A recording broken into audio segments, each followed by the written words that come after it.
날 가리워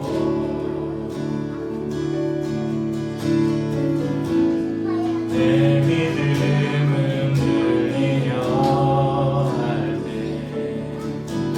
나 주께 나아가네. 주님은 산 같아서 주님은 산 같아서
앞에 나와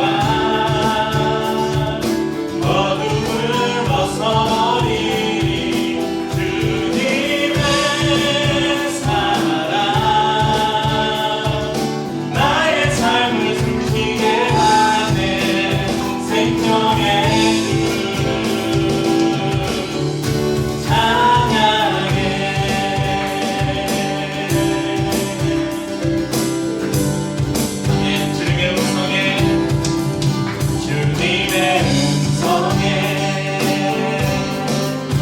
세상의 만물이 눈을 뜨네 새숨을 내쉬며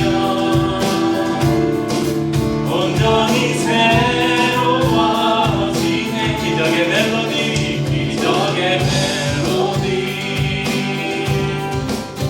그 없는 마음으로 고치시네 사랑의 지로자 주 앞에 찬양 드리네 그 앞에 나와 어둠을 벗어버리니 주님의 사랑 나의 삶을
우리 예수님 이름을 찬양합니다.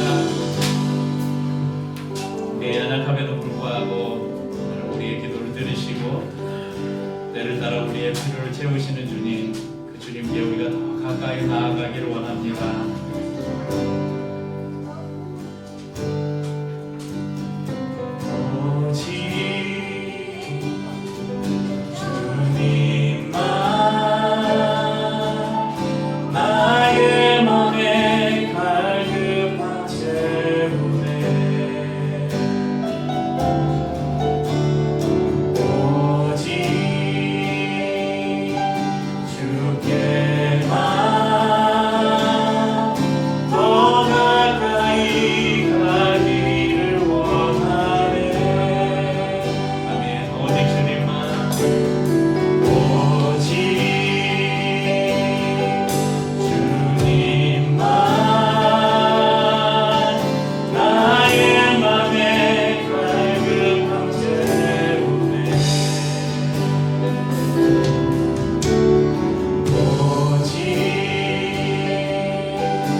말씀을 나누는데 그동안 이제 여름 사자성어 시리즈하고 또 우리 가나포 분해배하고 이런 여러 가지 일들 때문에 잠시 쉬었던 감추어진 비밀 시리즈 설교를 다시 오늘부터 시작하려고 합니다. 성경은 참 신기한 책이에요. 수천 년에 걸쳐서 수십 명의 저자들에 의해서 기록이 됐는데 성경의 모든 흐름들이 통일성이 있고 일치되고 구약 성경에서 이해되지 않던 그 말씀들이 신약 성경에서 해석이 되는 것을 우리가 볼 수 있고 신약 성경에서 예수님이 말씀하신 것들 또 사도들이 이야기했던 그 여러 가지 일들 중에 이게 무슨 뜻이었을까 하는 것들이 구약 성경 안에 이미 예언이 되어 있고, 그래서 이 성경 속에서 하나님이 일관되게 이렇게 하나님의 역사를 이끌어가는 모습을 우리가 볼 수 있습니다. 그것을 구속사라고 이야기하죠. 그래서 이제 구약 성경 속에 어떻게 예수 그리스도가 이렇게 군데군데 성경마다 사건들마다 감춰져 있는지를 저희가 이렇게 발견해 보고 있습니다.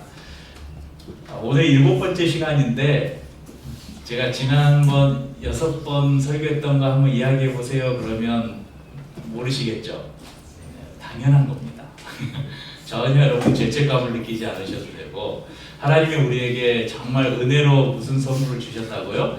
망각의 은혜를 주셨어요. 잊어버릴 수 있는 은혜를 주셨습니다. 저도 생각이 안 나서 예전에 설교했던 설교문들을 다 열어봤어요. 여러분들에게 간단하게 제목을 한번 말씀드리면 그거 아마 하셨을 거예요. 생각이 나실 겁니다. 첫 번째는 여자의 후손과 가죽옷. 그래서 예수님께서 그 여자의 후손으로 오신 예수님이 뱀의 후손 사단의 머리를 부수실 것이다. 그리고 하나님께서 아담과 하와에게 가죽옷을 지어 입히셨잖아요. 가죽옷을 지으려면 짐승이 피를 흘려야 되죠.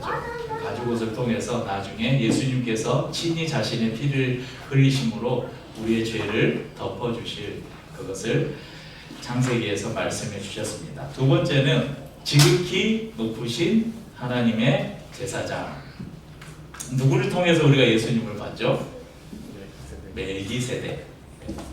지극히 높으신 하나님의 제사장이라고 등장하는 이 멜기세덱을 통해서 아브라함이 그에게 11조를 바쳤잖아요. 그래서 예수님께서 멜기세덱보다 더 위대한 하나님의 제사장이고, 그분을 통해서 생명과 복이 흘러나온다. 그런 말씀을 나눴습니다. 세 번째는 그때 성령 강림 주일이어서 이사야서를 여기 좀 뛰어넘어서 이사야서에서 말씀을 나눴습니다. 성령이 비둘기 같이 내려. 그래서 이사야 선지자가 예언한 내가 붙드는 나의 종 내 마음에 기뻐하는 자 곧 내가 택한 사람을 보라. 내가 나의 영을 그에게 주었은즉 그가 이방에 정의를 베풀리라. 내가 나의 영을 그에게 주었다. 그래서 이 예언의 말씀이 예수님께서 요단강에서 세례를 받고 올라오실 때 하나님의 성령이 그 위에 비둘기같이 임하는 것을 보시면서 하나님께서 이는 내 사랑하는 자여 내가 기뻐하는 자다. 이사야서의 예언이 성취되는 것을 우리가 보았습니다. 그리고 예수님은 모든 구원의 사역을 완성하시고 이제 다시 부활하시고 승천하시면서 우리에게 또 다른 보혜사 바로 성령님을 우리 가운데 보내주셨습니다. 네 번째 시간에는 여호와의 산에서 준비되리라. 여호와 이레. 무슨 사건이었죠? 아브라함이 이삭을 모리아 산에서 번제로 드리려고 하는 그 사건을 통해서 순종해서 그 제단의 제물로 눕혀졌던 이삭, 순종함으로 하나님 앞에 자신을 제물로 드렸던 예수 그리스도, 이삭을 통해서 예표된 예수 그리스도, 그리고 그 수풀에 걸려있던 하나님께서 예비하신 또 다른 숫양, 그 양을 통해서 하나님께서 우리를 대신해서 예수 그리스도를 예비해 놓으셨음을 우리가 함께 나누었습니다. 다섯 번째는 또 갑자기 우리가 건너가서 잘 다루지 않던 성경이라고 하면서 소선지서에서 요나서를 같이 나눴죠. 박넝쿨. 하나님께서 이 요나의 한 사건, 요나가 잠시 밤에 잠깐 자라서 자기 위에 그늘을 만들어줬던 그 박넝쿨을 하나님께서 마르게 하니까 막 원망하면서 차라리 날 죽여 했잖아요. 하나님께서 말씀하시죠. 하룻밤에 자랐다 시드는 이 박넝쿨도 네가 그렇게 아끼는데 하물며 니느웨에는 좌우를 분별하지 못하는 수십 많은 사람들이 있는데 내가 그들을 아끼는 것이 합당하지 아니하냐. 그 말씀을 통해서 예수 그리스도를 통해서 우리에게 주시는 하나님의 구원이 얼마나 크고 놀라운가, 하나님이 우리를 얼마나 사랑하시는가, 그것을 살펴보면서 그래서 요나서의 그 사건은 바로 구약 속의 복음이다, 복음서다, 이런 말씀을 드렸습니다. 그리고 여섯 번째, 야곱의 사닥다리. 야곱이 꿈에서 본 사닥다리로 천사들이 오르락내리락 했잖아요. 근데 그게 나중에 예수님께서 인자 위에 천사들이 오르락 내리락 하는 것을 볼 것이다. 구약에서는 그 야곱에 본 환상, 그 야곱을 통해서 그 하나님과 하나님의 성전, 이 사람과 하나님의 성전이 이어졌다면 이제 예수님께서 오셔서 야곱의 후손으로 오시는 예수님은 바로 우리와 하나님을 연결시켜주는 하나님의 성전을 우리로 하여금 들어갈 수 있게 해주는 그분이 우리의 사닥다리가 되셨다. 그런 말씀을 나누었습니다. 이제 오늘 7번째 시간으로 이제 우리 출애굽기로 넘어와서 출애굽에 있었던 한 사건을 통해서 우리 그 안에 감춰진 비밀 예수 그리스도를 찾아가 보겠습니다. 오늘 저희가 읽은 출애굽기 16장 1절을 보면 이렇게 말씀합니다. 이스라엘 자손의 온 회중이 엘림에서 떠나 엘림과 시내산 사이에 있는 신광야에 이르니 애굽에서 나온 후 둘째 달 15일이라. 지도를 한번 보겠습니다. 이스라엘 백성들이 지금 어디를 지나고 있는지. 네, 여기 그 반도에 저 반도를 시나이 반도라고 합니다. 지금도 이집트의 시나이 반도인데 시나이 반도 제일 끝에 보면 시내산이라고 있잖아요. 그리고 그 시내산에서 조금 왼쪽으로 올라가면 파란색 화살표가 하나 있죠. 그 바로 왼쪽이 엘림이고 엘림을 지나서 시내산으로 가기 전에 신광야를 지날 때 일어났던 일입니다. 이스라엘 백성들이 애굽에서 나온 지 오늘 성경을 보니까 둘째 달 15일이다. 그러니까 한 달이 지나고 두 번째 달에 15일이 지났다. 며칠이 지났어요? 45일이 지났죠. 45일째 되는 날 2절에 보면 이스라엘 백성들이 이곳에서 신광야에 이르렀을 때에 모세와 아론을 원망했다. 그렇게 기록하고 있습니다. 왜 원망했습니까? 배가 고파서. 여러분 출애굽한 지 45일이 지났잖아요. 아마도 애굽에서 나올 때 이 이스라엘 백성들이 먹을 것들을 다 준비해 왔을 거예요. 아마 광야로 들어가게 될 것이니까 너희들이 먹을 것을 준비하라고 했잖아요. 양식을 준비해서 나왔는데 45일이 지난 후에 아마 아껴서 먹었겠지만 양식이 떨어졌어요. 더 이상 먹을 게 없어서 백성들이 배가 고팠어요. 여러분 애굽에서 이스라엘 백성들이 무엇을 경험했습니까? 10가지 재앙을 내리는데 이스라엘은 전혀 피해를 입지 않았어요. 홍해를 앞에 두고 모세가 지팡이를 홍해에 가리킬 때 홍해가 좌우로 갈라지고 이스라엘 백성들이 마른 땅을 지나듯이 홍해를 건넜습니다. 그리고 추격하는 애국 군대가 그 홍해 안에 다시 수장되는 것을 보았습니다. 낮에는 하나님께서 구름 기둥을 통해서 그 내리쬐는 광야의 햇빛을 피하게 하시고 밤에는 불기둥으로 그 광야의 사막지대의 극심한 추위를 견디게 하셨습니다.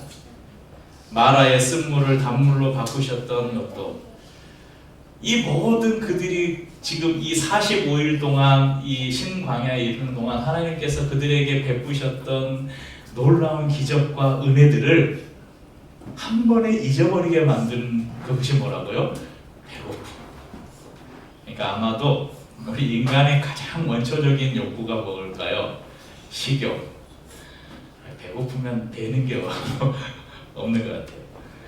육체적 불만족이 하나님을 향한 불신과 원망으로 나타납니다. 하나님의 입장에서는 이것들 봐라. 내가 너희에게 이런 기적을 베풀고 이런 은혜를 베풀었는데 원망을 해? 하늘에서 불을 내려서 이스라엘 백성들을 벌하셨을지도 모릅니다. 하지만 하나님은 그렇게 하지 않으시고 그들의 배고픔을 해결해 주시기로 하셨습니다. 제가 이 말씀을 보면서 이렇게 추측해 보기는 아마 양식이 지금 45일이 지나니까 떨어졌잖아요. 이스라엘 백성들이 막 모세와 아론에게 우리 배가 너무 고프다. 차라리 애굽에 있을 때는 우리가 먹을 거라도 마음껏 먹었다. 그 고기 가마에 우리가 날마다 고기도 먹고 비록 거기에서 애굽의 노예로 날마다 노역에 시달리고 했지만 배는 고프지 않았다. 근데 왜 우리를 이 광야에 이끌어내서 배마저 골게 만드냐? 이렇게 원망하지 않았어도 하나님은 아마도 45일쯤 지나고 먹을 것이 떨어졌으니까 그들에게 먹을 것을 주려고 생각을 했을 거예요. 제가 생각하는, 제가 믿는 하나님은 그런 하나님이세요. 설마 광야에서 굶겨 죽이겠어요, 이스라엘 백성들을? 그러니까 여러분, 우리 성도들에게 잠깐 여기서 또 한 가지 권면하자면, 조금만 기다리면 되는데, 아마 이스라엘 백성들이 하루 이틀만 더 기다렸으면 하나님이 막 하늘에서 이렇게 양식을 매출하기를 주시고 하셨을 텐데, 그걸 못 참고 원망을 한 거예요. 혹시 여러분들 이렇게 사시다가 한번 기도하는 게 있고 뭔가 필요가 있는데 왜 안 주시지? 왜 이게 안 채워지지? 왜 이게 해결이 안 되지? 조금만 더 인내를 하세요. 내일 해결을 주려고 했는데 오늘 하나님 왜 나한테 이러냐고 그러고 실망하고 원망하지 마시고, 아무튼 하나님은 그 불평하는 이스라엘 백성들을 먹일 계획을 가지고 그들에게 밤에는 메추라기를 보내셔서 고기를 먹게 하시고 아침에는 이슬을 내리셨는데, 그 이슬이 마를 때쯤 지면에 성경의 표현을 보면 둥글고 서리 같은, 뭔가 가시 같기도 하고 처음 보는 양식을 이스라엘 백성들에게 주셨어요.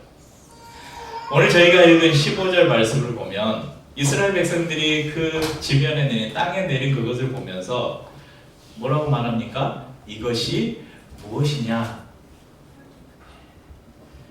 이것이 무엇이냐? 이 히브리어가 만후입니다. 그래서 이 만후에서 어원을 따와서 이것을, 이 땅에 내린 이 양식을 이스라엘 백성들이 뭐라고 불렀냐면 만나라고 불렀습니다. 우리가 만나 그러니까, 그럼 만나는 한국말이 아닙니다. 히브리어예요. 성경에 기록된 고유명사입니다. 아, 만나다 할 때 그 만나가 아닙니다.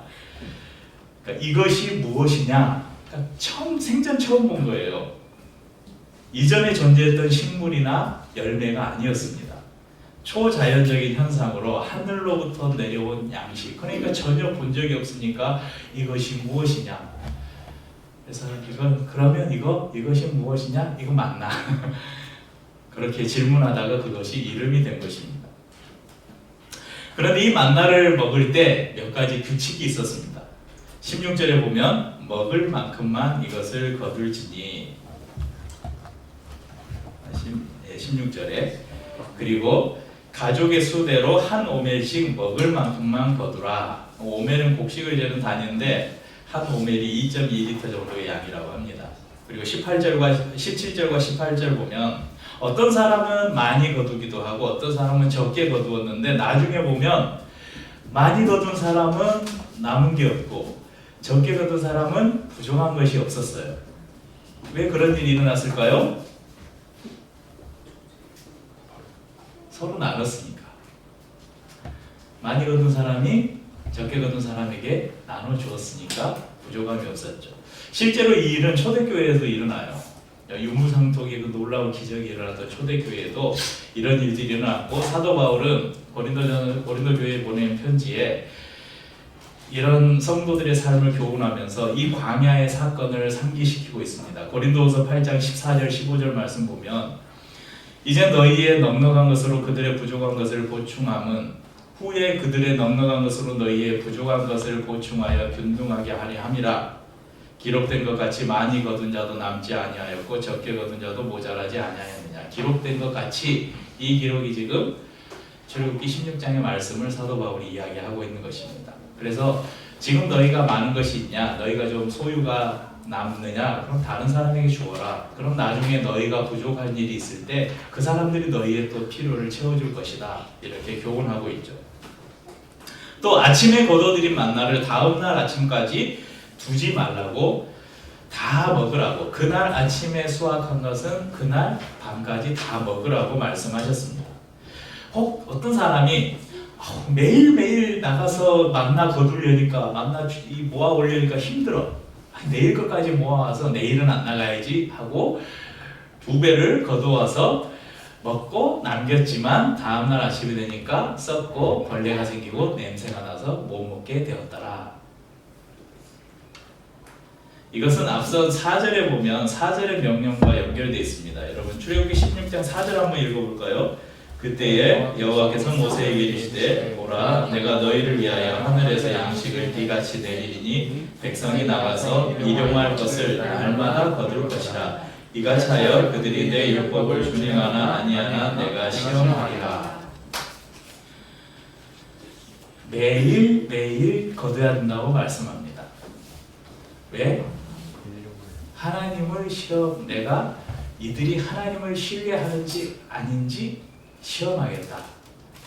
매일매일 하나님의 은혜를 구하는지 안 그러는지 보겠다. 이 말씀입니다. 그렇다면 이 만나에 어떤 비밀이 감춰져 있을까요? 예수님은 이 만나 안에 어떻게 숨겨져 있을까요? 여러분, 이 만나는 이스라엘 백성들이 광야를 지나는 동안 임시로 주어진 양식이었습니다. 이 만나를 통해서 하나님은 이스라엘 백성들이 과연 하나님을 의존하는지 너희 자신을 신뢰하는지를 시험하고자 함이라고 말씀하십니다. 이스라엘 백성들은 아마도 매일 아침에 나가서 만나를 거두면서 하나님이 오늘도 우리를 먹이시는구나. 하나님이 오늘도 지금 우리와 함께하고 계시구나를 느끼는 거예요. 여러분, 다음날 아침에 나갔는데 만나가 없어요. 그러면 하나님이 떠나셨네? 이럴 거 아니에요. 날마다 아침에 나가서 보니까 만나가 있어요. 하나님이 여전히 우리와 함께 하시고 하나님이 여전히 광야 가운데서 우리를 인도하고 보호하고 계시구나. 그 하나님을 신뢰하는 방법이었죠. 그런데 이 만나가 가나안에 들어가서 그곳에서 나는 양식을 딱 먹기 시작한 다음 날 이 만나가 그쳤어요. 여호수아서 5장 12절 말씀을 같이 읽죠. 또 그 땅의 소산물을 먹은 다음 날에 만나가 그쳤으니 이스라엘 사람들이 다시는 만나를 얻지 못하였고 그 해에 가나안 땅의 소출을 먹었더라. 이스라엘 백성들이 요단강을 건너서 가나안에 들어가잖아요. 가나안이 최종 목적지잖아요. 가나안에 들어가서 그곳에 길갈의 진을 치고 그곳에서 이제 나는 그 양식을 거두다가 그 양식을 먹은 다음 날 만나가 그칩니다. 그럼 이 만나는 광야를 지나는 동안 주신 임시적인 것이었습니다. 임시적인 것이라는 사실은 나중에 진짜를 줄 것이라는 암시죠. 그럼 이제 신약으로 건너와서 그럼 이 만나하고 예수님하고 무슨 연관이 있는지 신약 성경으로 좀 건너와서 요한복음 6장을 같이 펴놓고 말씀을 나누겠습니다. 신약 성경 153쪽입니다.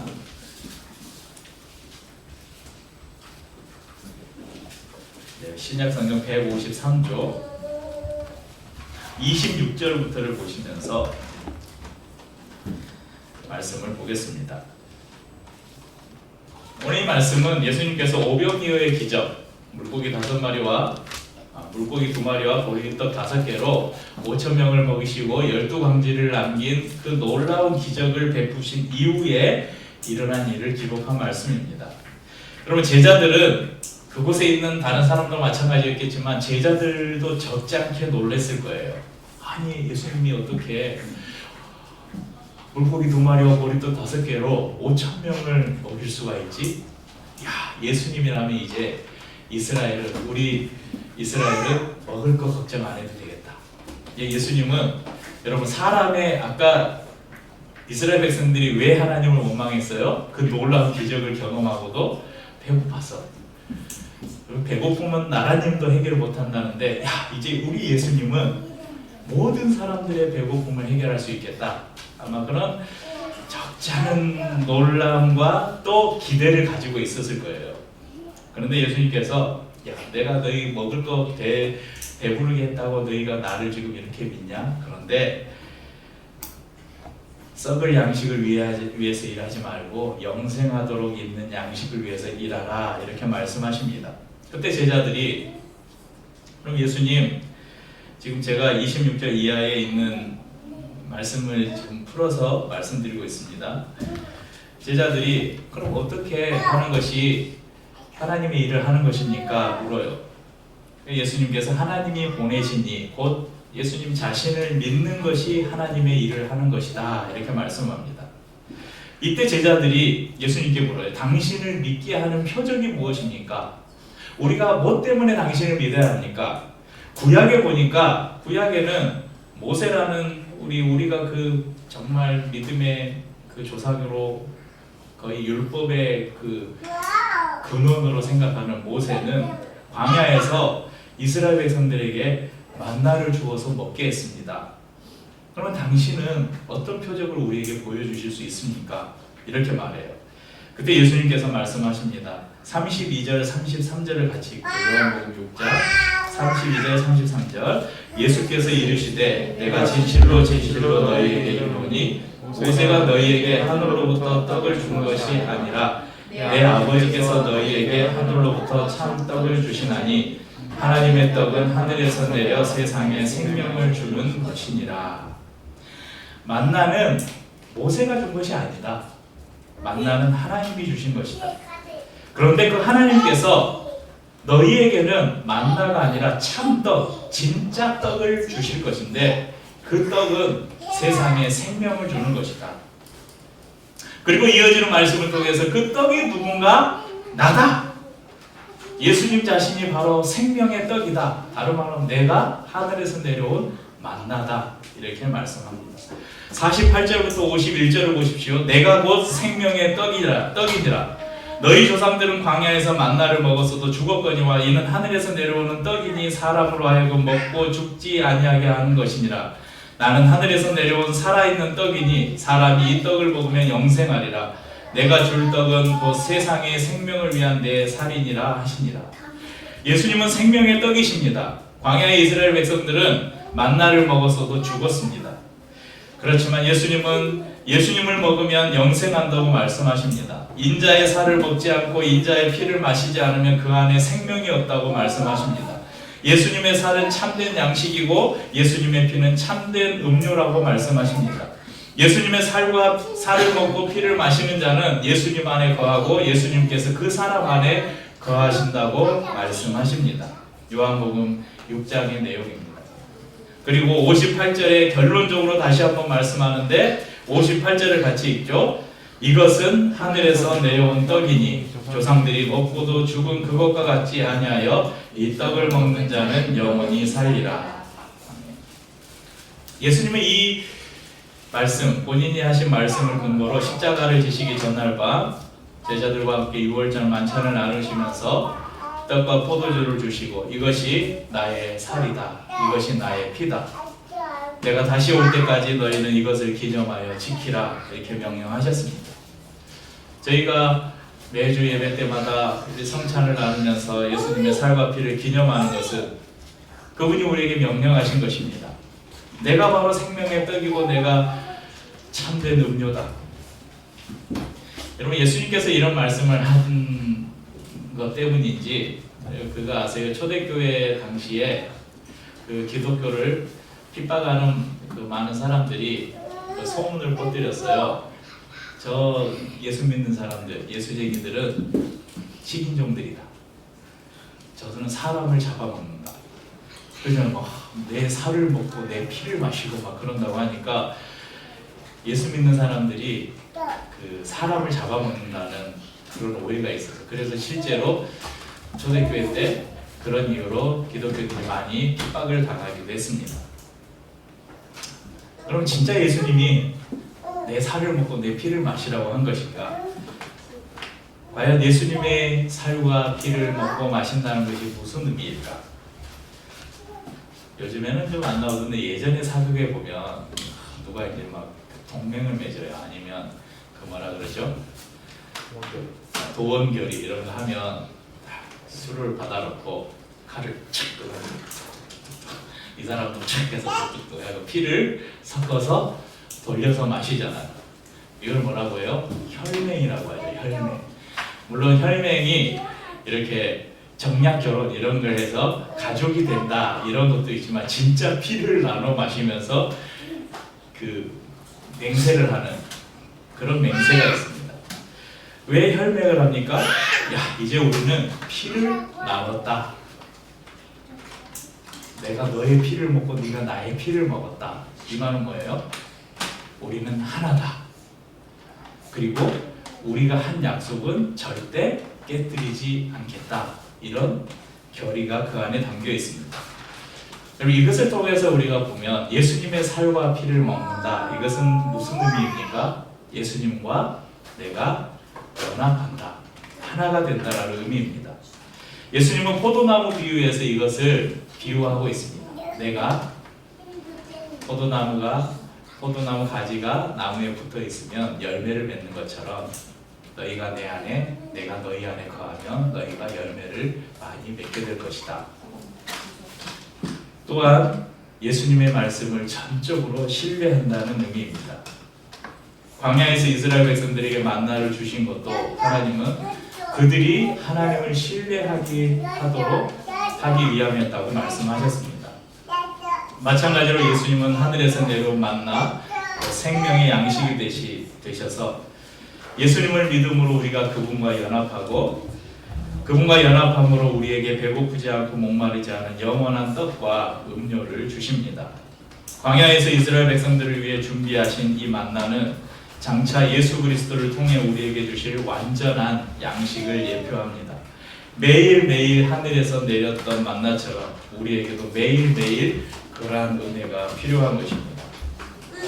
예수님은 우리에게 기도를 가르쳐 주시면서 이런 저희가 예배 때마다 주기도문을 같이 하잖아요. 주기도문에 이런 기도가 있죠. 오늘 우리에게 일용할 양식을 주시옵고. 예전에 주기도문 강해 설교를 했는데 기억 안 나시죠? 당연한 일입니다. 여러분들이 잊어먹어야 제가 옛날에 했던 설교 다시 해도 새롭죠. 2022년에 했더라고요. 그걸 보니까 제가 이렇게 설교 그 자료를 찾아보니까 제 내용을 찾아보니까 2022년 그 주기도문을 2월부터인가 했는데 그때가 코로나 시국이었어요. 그래서 보니까 설교문만 있고 뭐 PPT나 이런 게 아무것도 없더라고요. 아마 저희 줌으로 예배를 드릴 때 설교를 했던 것 같아요. 여기에서 이렇게 설교를 하고 앞에 PPT 보면서 막 이렇게 해도 여러분이 1년만 지나도 기억을 못하는데 1년이 뭐예요? 몇 달 전에 우리 이거 시리즈 설교한 거 다 기억도 안 나는데 2022년에 그것도 줌으로 얘가 저기서 카메라 세워놓고 줌으로 예배 드릴 때 했던 설교를 여러분들이 기억 안 나시죠? 나중에 다시 한번 해야 될 것 같아요. 제가 다시 한번 그 설교를 보는데 제가 은혜가 되더라고요. 그 중에 한 구절을 제가 읽어드리겠습니다. 그때 설교문에 있던 한 부분입니다. 하나님께서 왜 이스라엘 백성들에게 만나를 주시고 이 만나를 먹는 것에 대한 중요한 규칙을 주셨을까요? 출애굽 공동체에게 제일 먼저 필요한 먹는 것을 훈련하기 위함이었습니다. 제대로 먹는 법을 가르쳐 주신 것입니다. 제대로 먹는 것이란 나 혼자만 배불리 먹는 것이 아니라 공동체가 모두 잘 먹는 것입니다. 예수님이 가르쳐 주신 기도에 오늘 우리에게가 나오는 이유입니다. 예수님은 나의 양식만을 위하여 구하지 말고 우리의 양식을 위해 기도하도록 하셨습니다. 나의 양식을 채우기 위해 다른 사람을 희생시키는 것, 나의 배부름을 위해 다른 이의 배고픔을 외면하는 것을 금지하신 것입니다. 우리의 양식을 구하는 사람은 굶주린 이들을 위해 자신의 것을 내놓는 사람을 말합니다. 은혜가 되시죠? 다 들어보고 싶으시죠? 다음에 한번 하겠습니다. 여러분 은혜를 쌓아두면 썩습니다. 주님이 주신 은혜를 우리의 삶을 통해서 흘려보내야 합니다. 많이 거둔 자는 나눔이 없고 적게 거둔 자는 부족함이 없던 그 만나의 비밀은 바로 우리에게 주신 은혜를 우리가 서로 나눌 때 부족함 없는 은혜를 우리가 경험할 수 있게 되는 것입니다. 그것이 하늘의 만나를 먹고 살아가는 지금 이 시대를 살아가는 하늘의 만나 곧 예수 그리스도를 먹고 마시며 살아가는 예수 그리스도와 연합해서 그분의 말씀을 따라 사는 우리가 살아가야 하는 삶의 방식입니다. 잠시 후에 우리가 또 성찬을 나눌 것인데 우리 교회 우리 기리교회 교회 이 예배의 가장 강점이라고 하면 이런 뭐 편안한 분위기도 아니고 저의 설교도 아니고 제가 그리고 나름 찬양사역에 이 잔뼈가 굵은 전문 찬양 사역자여서 많은 분들이 찬양이 은혜롭다고들 이야기를 하지만 저는 그거보다 저희 교회의 가장 자랑은 매주 성찬을 나눈다는 것입니다. 제가 설교를 죽을 써도 찬양이 은혜가 하나도 안 돼도 여러분 이 성찬은 있는 그대로가 우리에게 주시는 하나님의 놀라운 은혜입니다. 우리가 이 성찬을 오늘 예수님께서 말씀하신 대로 내 살을 먹고 내 피를 마시는 자는 영생할 것이다. 나의 생명이 너희 속에 거할 것이다. 이렇게 말씀하신 그 약속을 신뢰하고 이 떡과 살을 먹는 사람들은 우리가 매주 나와서 하나님 앞에 예배하면서 계속 그리스도와 연합하고 그분의 말씀을 따라 살기로 다시 결단하는 것입니다. 이것이 우리에게 얼마나 큰 은혜가 되는지 모릅니다. 하늘에서 내려온 만나 산떡이 되신 예수님을 통해서 날마다 풍성한 삶을 살아가는 우리 성도님들 될 수 있기를 주님의 이름으로 축복합니다. 우리 찬양하고 성찬을 나누겠습니다. 은혜 아니면